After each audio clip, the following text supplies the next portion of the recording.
ఏది ఎప్పుడు ఎలా జరగాలనుంటే అలానే జరుగుతుంది. టెన్షన్ ఎందుకు దండగా? నేను మీ మౌనికారెడ్డి సిరపు. Welcome to my channel. ఈరోజు మా కజిన్ బ్రదర్ విరుముళ్ళు.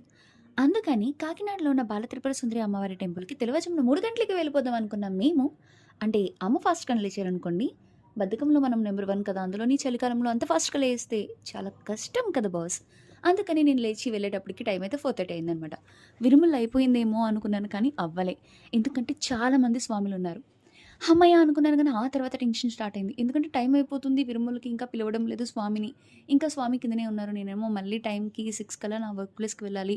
ఏంటనుకుని చాలా టెన్షన్ పడుతూ ఉన్నాను కానీ, అయ్యప్ప దయ వల్ల ఎగ్జాక్ట్ 6కి విరుమల్లో అయితే జరిగిందనమాట. సో, మొత్తం అంతా చూసిన తర్వాత నేను నా వర్క్ ప్లేస్‌కొచ్చేసరికి టైం 6:20 అయింది. దీన్ని బట్టి ఏం తెలిసింది అంటే, మనం ఎంత అరిచి, గోల పెట్టి, ఏడ్చి, ఏం చేసినా సరే అది జరగాలి అని ఉంటేనే జరుగుతుంది. లేదా అవ్వదు. కానీ మానవ ప్రయత్నం అంటూ ఒకటుండాలి కాబట్టి నేనైతే నా ప్రయత్నంగా కాస్త టెన్షన్ అయితే పడ్డాను.